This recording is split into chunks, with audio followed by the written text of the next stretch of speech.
Assalamualaikum warahmatullahi wabarakatuh. Waalaikumsalam warahmatullahi wabarakatuh.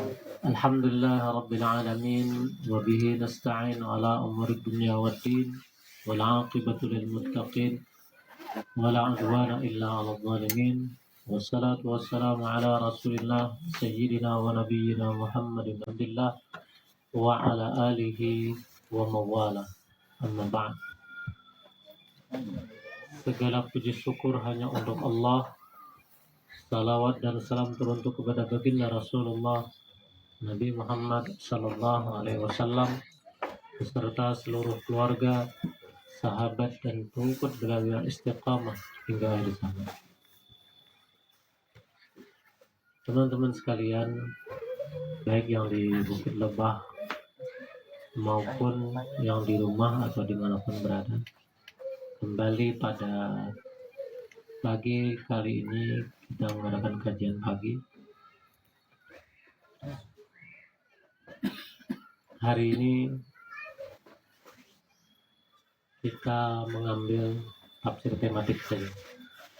Itu lumayan panjang ayatnya. Saya mengambil surah Al-A'raf dari ayat 59 sampai 93. Ayat 59 sampai 93 itu menceritakan dari cerita Nabi Nuh, Nabi Hud, Nabi Saleh, Nabi Lut, Nabi Shu'aib. Ceritanya cerita para nabi tapi dibikin seperti bukan cerpen ya, pendek ya.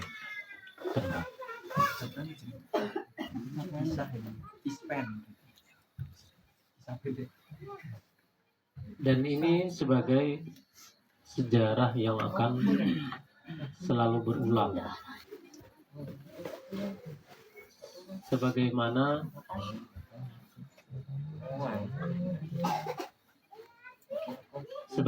yang diterima mimpi Muhammad Qasim diceritakan,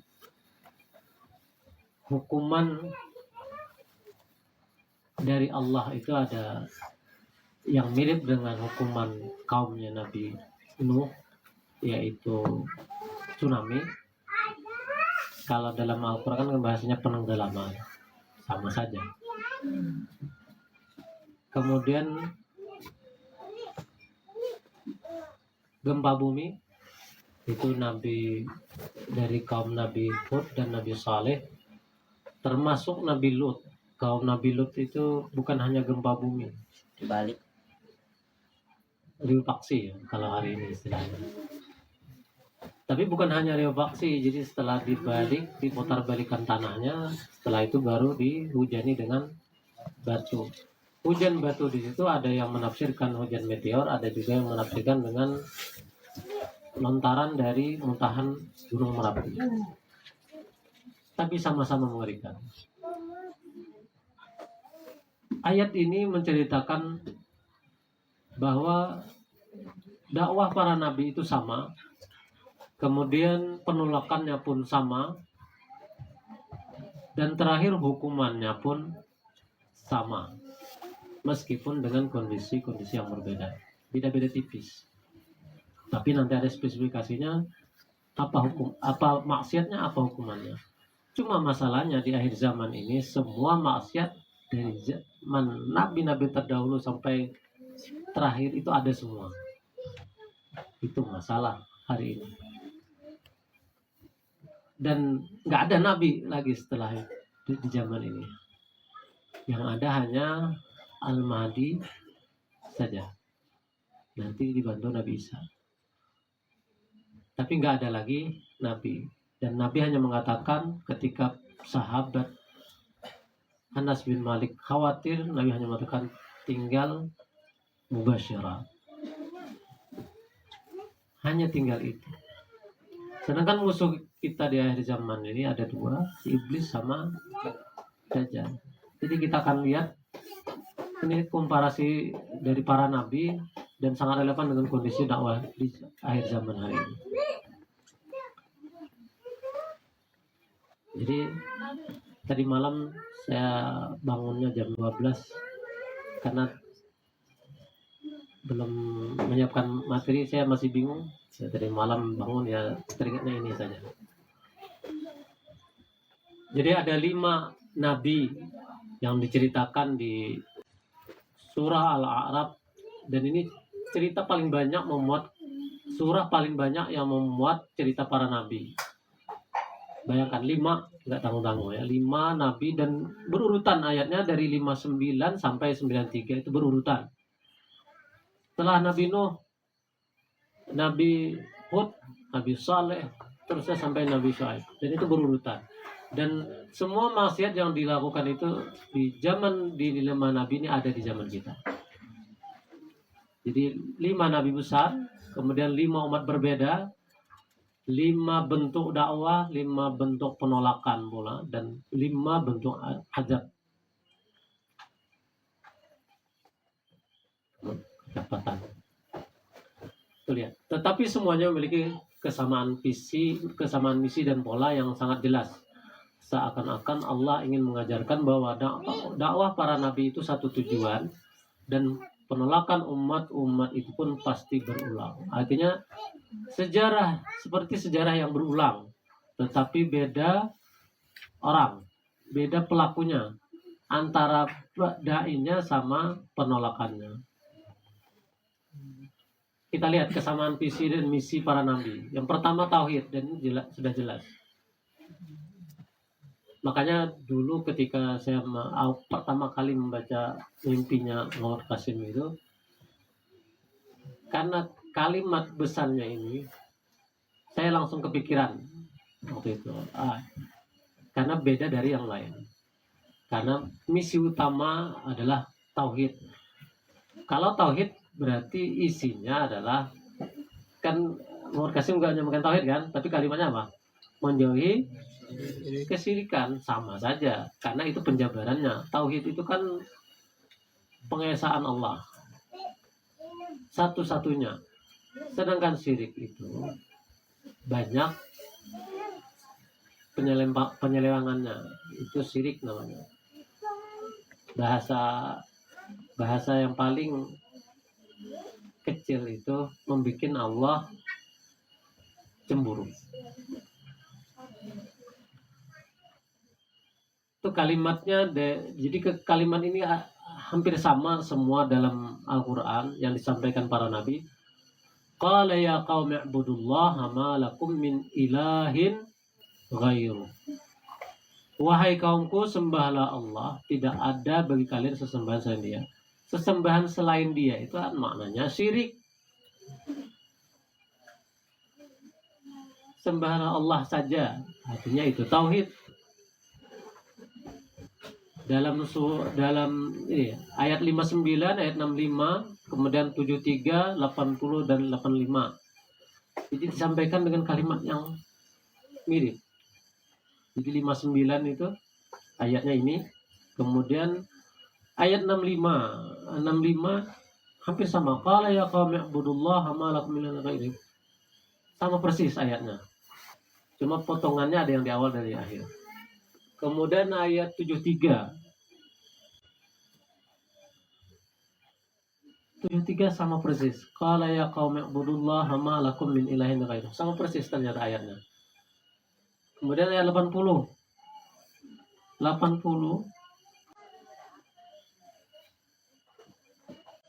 beda kalimat, tapi sama makna. Kemudian 85 kalau 85 sama persis. Jadi cuma ayat 80 beda redaksi dikit. Tapi ayat 59, ayat 65, ayat 73 dan ayat 85 itu sama persis kalimatnya dalam Al-Quran. Makanya dikatakan identik karena ada satu yang mirip. Artinya inti dakwah para nabi itu sama, satu, tauhid. Jadi dari zaman Nabi Nuh, kalau Nabi Adam kan masih permulaan. Kemudian sampai Nabi kita itu tidak ada perbedaan sama sekali. Saya keingatan kemarin waktu kami tarbiyah wilayah ya, yang saya sampaikan waktu kita musyawarah kemarin, itu yang karena ada salah satu di anggota tarbiyah itu yang pengen memasukkan akidah Syiah. Dia mengatakan agak ada yang aneh sebenarnya. Anehnya gini, kata dia sebenarnya orang Kristen yang mengatakan bahwa Nabi Isa itu roh Allah itu nggak salah-salah amat. Waduh, kata saya, ini sudah salah ini. Padahal kan jelas dalam Al-Quran disampaikan bahwa para nabi itu sama tauhid. Kalau dalam Al-Quran pun itu jelas bahwa Salisu Salasa itu jelas sesat dalam surah Al-Maidah. Silakan dicek juz 6 akhir. Yang kedua, seruan kepada moralitas dan meninggalkan kemungkaran. Jadi masing-masing nabi itu menekankan aspek moral yang relevan dengan penyakit masyarakatnya. Dan ini ada di kita semuanya. Lihat Nabi Nuh, syirik dan kesombongan. Jadi awal mula penyembahan itu diceritakan di surah Nuh. Bahwa dalam tafsirnya ketika yang disembah kaum Nabi Nuh itu kan sebelumnya mereka orang-orang saleh, Ya'us dan Nasr dan seterusnya, beberapa itu orang-orang saleh. Tapi ketika meninggal dan berlalulah masa, muncullah iblis. Kata iblis, kayaknya kita harus melakukan peringatan dengan membuat monumen. Kalau hari ini mungkin gambar. Ada kesamaan sama. 100 tahun berlalu, satu masa generasi hilang, muncul lagi setan, si iblis tadi. Mulai bukan mengingat lagi, tapi penghormatan. 100 tahun berlalu lagi, muncul lagi si iblis. Mulai, kalau sekarang itu kemiripannya ngalap berkah. Hilang 100 tahun lagi, muncul lagi, dah menyembah. Jadi bertahap. Setan itu bertahap, nggak ada langsung.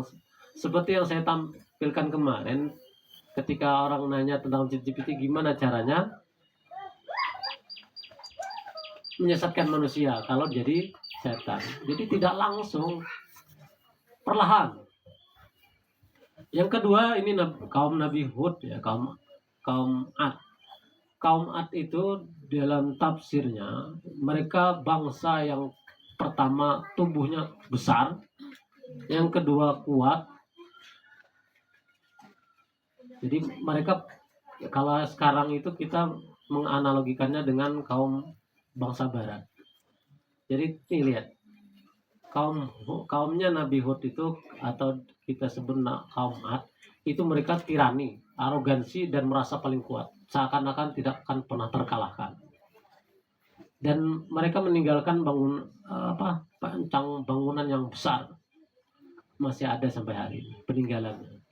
Jadi digambarkan seperti bangsa para raksasa, karena besar tubuhnya, kuat orangnya, bangunannya pun besar-besar. Jadi seakan-akan mereka tidak akan terkalahkan.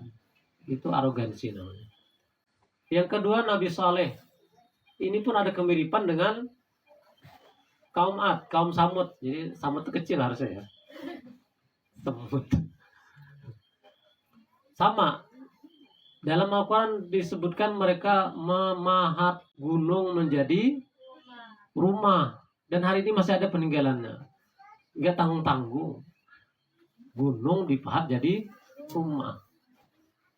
Watanhituna jibala buyuta. Kayak kalimatnya dalam Al-Quran seperti itu. Watanhituna jibala buyuta. Mereka memahat gunung menjadi rumah. Itu orang hari ini kayaknya nggak sanggup melakukannya. Meskipun dengan peralatan canggih. Tapi dulu gimana teknologinya saya juga tahu. Tapi itu sudah dihilangkan dengan hilangnya generasi itu. Jadi kerusakan, kezaliman, mengingkari mukjizat. Karena Nabi Saleh ini diberi mukjizatnya unta sebesar gunung. Kemudian Nabi Lut, ini penyimpangan seksual, dan hari ini hampir merata ternyata. Bahkan udah masuk pesantren.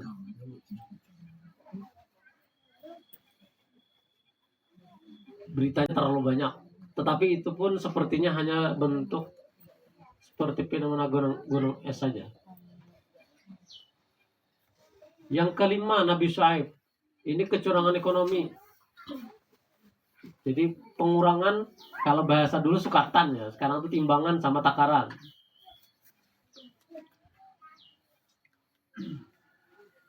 Kalimatnya fa'auful kaila wal mizan. Jadi timbangan dan takaran. Kalau dalam surah Mutaffifin, wailul lil mutaffifin alladzina idza qalu 'alan nasi yastawfun wa idza kaluhum aw wazanuhum yukhsirun. Jadi kalau menimbang dia beli itu diperbesar takarannya. Dan saya di tempat kami dulu ada seperti itu. Jadi dia punya 2 takaran. Kayaknya masih sampai sekarang ya. Jadi kalau beli beras, beli padi, gabah, itu kalau di tempat kami itu kan pakai takaran. Itu takarannya besar. Tapi kalau jual, takarannya kecil. Mungkin segitu selisihnya. Dan ini kecurangan ekonomi sudah terjadi sejak zaman Nabi Syuaib.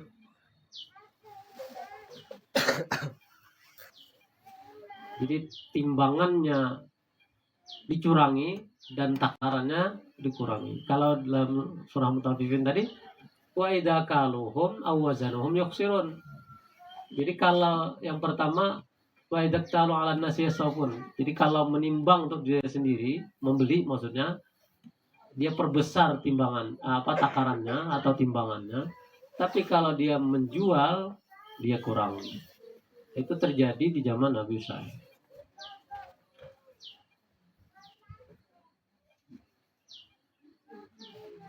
Dan semua nabi itu sama. Ketika menyampaikan perbaikan itu, mereka semuanya ditolak. Jadi di sini meskipun isu sosialnya berbeda, tapi strukturnya sama. Pertama, ajakannya lembut. Dan nabinya pun diutus di kalangan mereka sendiri.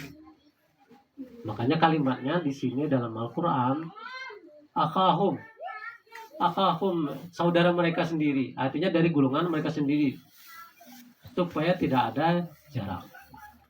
Yang kedua, mengingatkan nikmat Allah. Artinya nikmat Allah itu untuk disyukuri, bukan untuk dijadikan kesombongan. Yang ketiga, menyuruh keadilan dan menghindarkan kezaliman.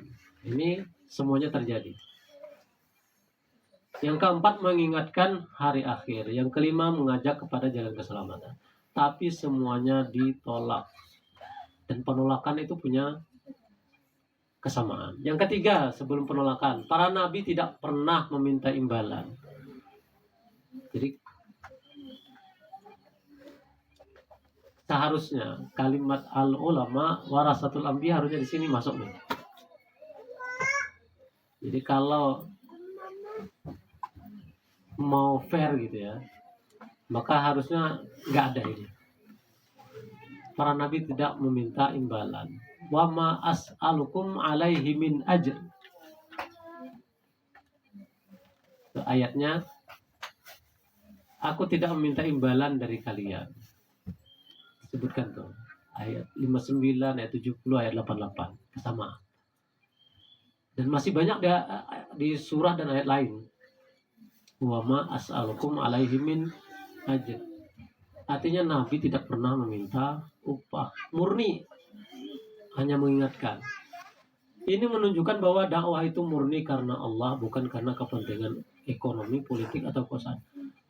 Kalau kita berkaca dari ini, maka penolakan itu karena faktor ini, ekonomi, politik, dan kekuasaan itu sendiri. Kenapa? Karena mengganggu status mereka. Yang keempat, kesamaan metode komunikasi. Semua nabi menggunakan metode yang sama. Wahai kaumku, ya kaumi, pendekatan emosional. Karena tadi, makanya dalam Al-Quran disebutkan akhahum, saudara mereka sendiri.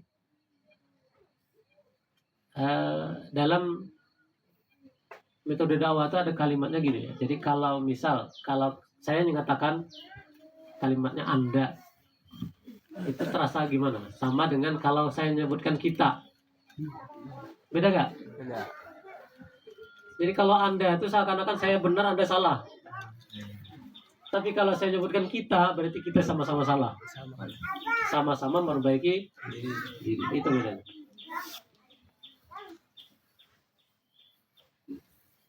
Kemudian yang kedua, menyebut nikmat Allah terdahulu.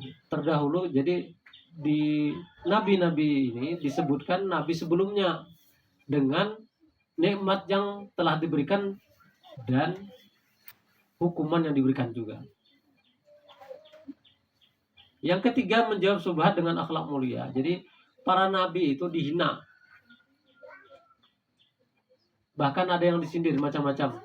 Seperti yang disampaikan para pemuka kepada Nabi Lot, dianggap manusia suci, tapi itu sebetulnya sindiran. Jadi kata mereka, wahai Lot, kalau kamu masih mengatakan seperti itu akan kami usir karena engkau merasa suci.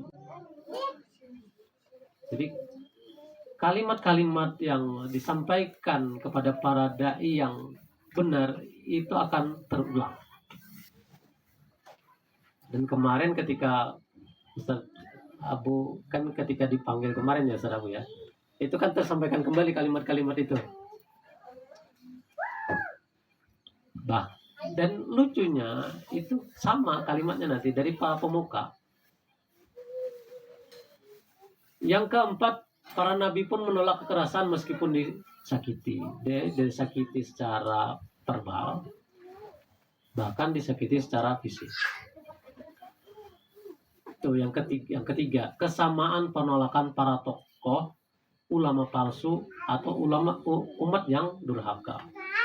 Kalimat dalam Al-Quran, jadi pada setiap kisah yang paling keras menolak dakwah adalah pemuka kaumnya atau al-mala'u. Al-mala'u itu pemuka namanya. Jadi penolakannya selalu sama.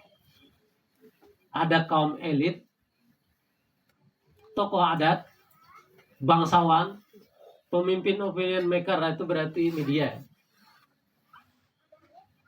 Yang kelima, pemilik kekuasaan dan ekonomi. Ini sudah lengkap. Ada pemilik media, ada tokoh, ada oligarkinya, dan ada penguasanya. Sudah lengkap ini. Dan kalau sampai 5 ini sudah lengkap. Kaum elit, tokoh adat, bangsawan, pemimpin opinion maker itu media, kemudian pemilik kekuasaan dan ekonomi. Kalau dulu kan nggak ada media ya, tapi istilahnya seperti itu. Tapi opinion maker belum ada kalimat itu dulu ya. Kalau zaman Nabi di pasar Ukas. Bukan pasar Ukas namanya, pasar sastra. Itulah kalau dengar bahasa Arab nggak sempurna ya gitu, apalagi ngantuk. Jangan sampai seperti cerita Ustaz Abu Kasah kemarin. Alim juga. Itu makanya jangan ngantuk. Makanya kalau lagi kajian ngantuk itu kena tiupan setan.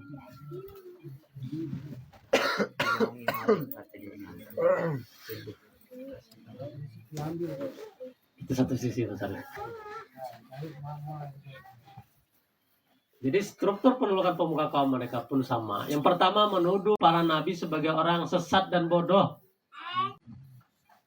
Kalimatnya ada ketika nih untuk Nabi Nuh ya, kaum Nabi Nuh. Inna naraka fi dhalalim mubin. Kami melihatmu dalam kesesatan yang nyata. Mubin itu kan nyata.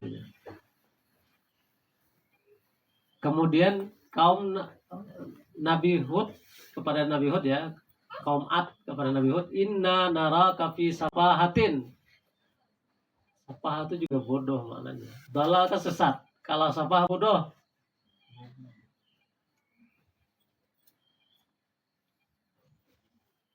Dan pada kajian sebelumnya, kalimat-kalimat ini menunjukkan ketidakmampuan mereka menolak dakwah para nabi. Kaum Nabi Syuaib, ini sindiran. Innaka la antal halimur rasyid. Kalimat sekarang tuh kayak mana ya? Paling pas tuh kalimat gimana? Kamu pintar sih. Tapi itu bentuknya sindiran. Kepintaran kami. Kepintaran. Ya, kurang lebih seperti itu. Keliwat pintar. Karena kan halimur rasyid itu padanannya lengkap itu.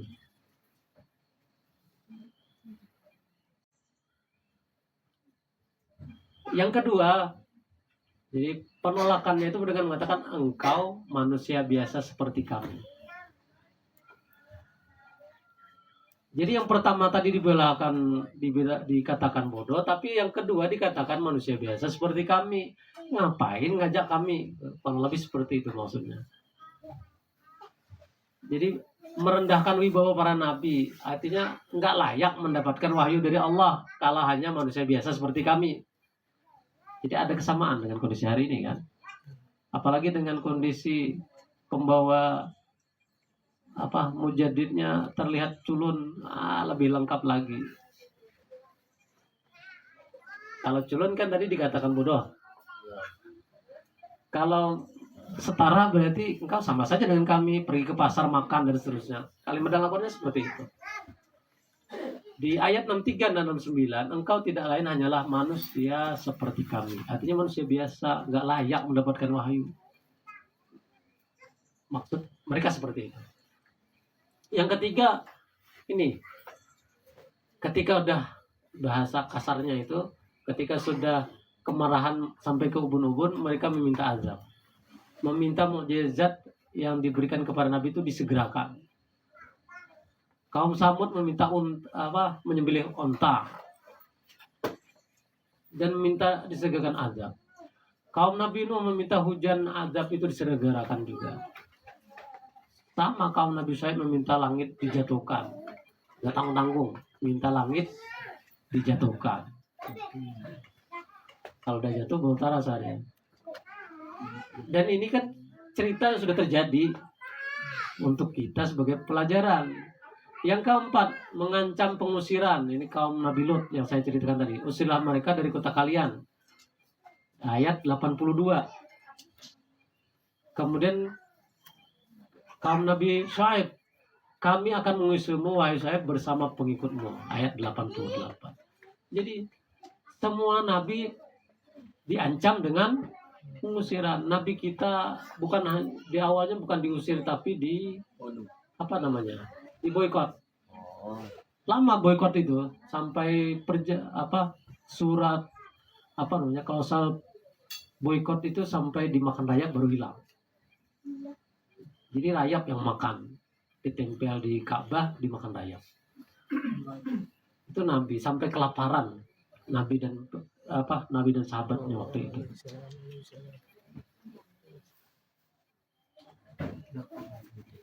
Itu yang ayat yang disampaikan Ustaz Abu kemarin, walana bulwannakum bisyai'im minal khawfi wal ju' wa naqsim minal amwali wal samarat.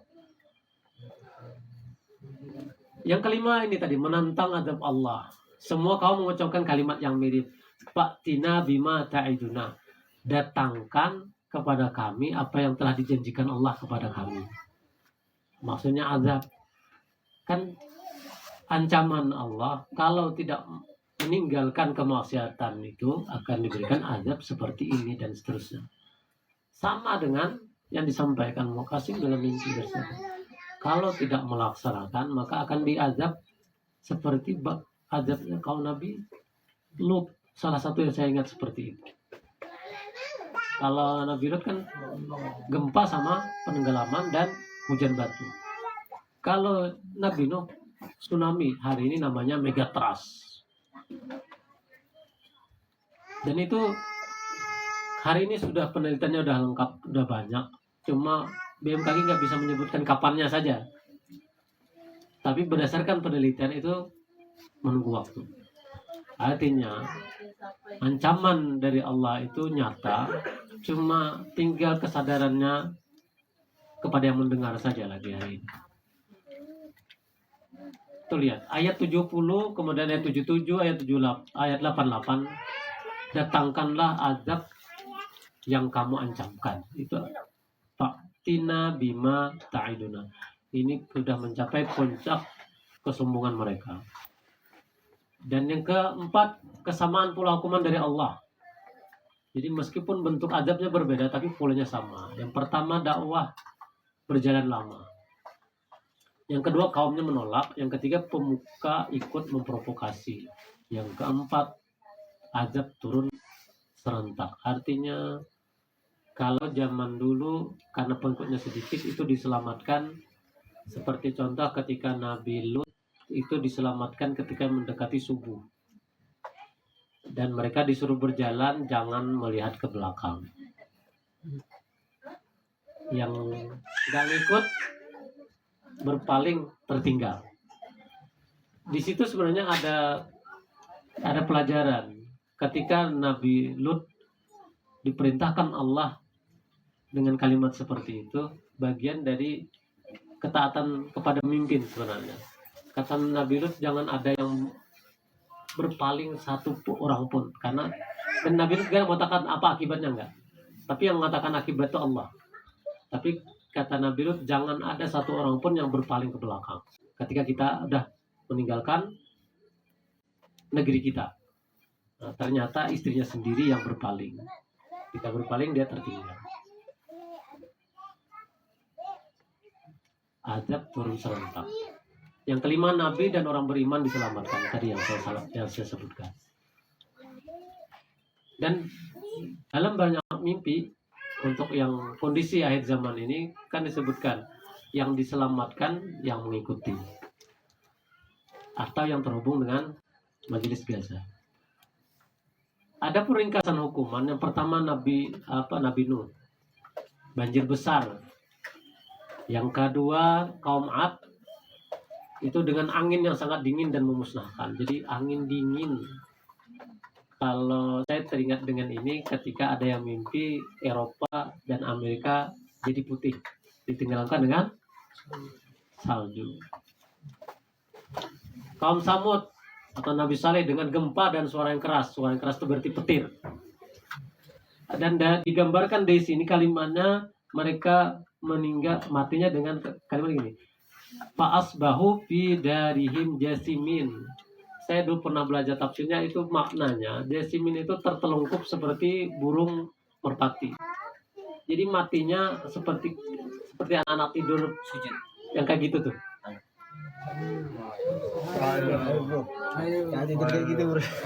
Jasimin itu kalimatnya seperti itu. Jadi kan kadang anak-anak tadi biasanya habis kayak gitu tuh. Jadi posisinya langsung tertelungkup.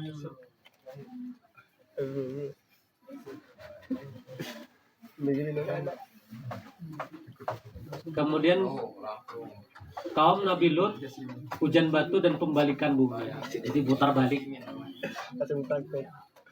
Yang kelima kaum Madian atau Nabi Shu'aib, ini di kaum sama dengan gempa dan suara keras juga. Jadi kecurangan itu menghasilkan hukuman Allah, gempa dan suara yang keras itu petir, guntur. Jadi saking kerasnya petir itu langsung rupanya copot jantungnya. Yang paling keras kemarin petir gimana rasanya? Kaget. Takut kan? Nah kalau lebih keras dari itu bisa ngebayangkan. Berarti baru Step. Jadi kaum Ad sama kaum Nabi Saleh itu mereka tadi memahat gunung jadi rumah kan? Itu harusnya aman. Dalam gunung gimana ceritanya masuk suara yang keras itu? Artinya nggak ada yang tersembunyi dari Allah. Bahkan seakan-akan mereka sudah bikin benteng di dalam gunung, bikin rumah, itu harusnya aman. Tapi tetap saja ketika Allah hukum gempa dan suara keras kan, tapi gunung itu runtuh berarti karena gempa. Jadi selesai semua. Ini ringkasan lengkapnya. Hikmah besar dari keseluruhan rangkaian ayat tadi, yang pertama, dakwah para nabi satu tujuan dan tidak pernah berubah dari awal sejarah sampai hari ini. Meskipun Mujaddid terakhir bukan nabi, tetapi dakwahnya sama, tauhid dan meninggalkan kesyirikan. Yang kedua, penolakan para penentang juga tidak berubah, seakan sejarah terus berputar ulang dengan pelaku yang berbeda. Jadi penolakannya sama. Silakan diperhatikan. Yang ketiga, adab selalu datang ketika kezaliman, kesombongan, dan kemaksiatan menjadi budaya. Dan pernah kan para sahabat menanya, apakah waktu itu jumlah kami sedikit ketika Nabi mengatakan bahwa umat Islam nanti akan digerogoti seperti hidangan. Ketika itu Nabi mengatakan bukan, bahkan jumlah kalian banyak, tapi kalah. Jadi kezaliman, kesombongan, dan kemaksiatan menjadi budaya. Kemaksiatan menjadi budaya. Hari ini kesyirikan itu seperti jadi budaya. Ketika sudah jadi budaya, itulah yang menyebabkan sulit meninggalkan. Makanya tadi di pertamanya kan yang menolak adalah elit. Elit itu bisa jadi budayawan, bisa jadi penguasa, baik penguasa secara ekonomi maupun politik. Yang keempat, kaum yang menolak dengan keras selalu dimulai dari elitnya. Sedangkan yang menerima itu malah kebalikannya. Grassroots yang menerima, akar rumput. Jadi polanya berbeda. Yang menolak dari atas, yang menerima dari bawah. Dan itu sebagian dari Allah ingin menghinakan para pembesar yang menolak tadi. Dari bawah. Dibangkitkannya dari bawah. Yang menerima, yang beriman dari bawah. Sedangkan yang menolak selalu dari atas. Dan itu polanya selalu sama. Yang kelima, keselamatan selalu bersama orang yang beriman. Beriman artinya meyakini, mempercayai. Meskipun jumlahnya sedikit. Bahkan di akhir zaman sedikit dari yang sedikit. Dikatakan namanya ghuraba. Sebelum ditutup, saya ingatkan kembali di tanggal 10 Desember Majelis Gajah mengadakan seminar blueprint dan roadmap kebangkitan dari timur di Asrama Haji Pondok Gede di Jakarta Timur. Jadi saya ingatkan kembali dari teman-teman, bagi yang nggak bisa hadir bisa via Zoom nanti. Yang hadir silakan mendaftar. Baik, itu untuk sebagai pengingat saja dari sebelum penutup. Terakhir penutup, setiap kali Allah menutup kisah suatu nabi, Allah menutupnya dengan keselamatan orang beriman dan kebinasaan orang yang sombong. Seakan Allah berpesan kepada kita, sejarah tidak berubah, yang berubah hanya nama manusianya saja. Siapa yang mengikuti jalan para nabi akan selamat, siapa yang mengikuti jalan kaum-kaum yang dibinasakan akan mendapat ujung yang sama. Demikian untuk hari ini. Semoga kita diselamatkan Allah, diberikan Allah taufik untuk selalu berada dalam kebenaran. Dan teman-teman yang belum, semoga mendapatkan hidayah dari Allah. Baik, kita akhiri dengan doa kafaratul majlis. Subhanakallahumma wa bihamdik, asyhadu an la ilaha illa anta, astaghfiruka wa atubu ilaik. Wassalamualaikum warahmatullahi wabarakatuh.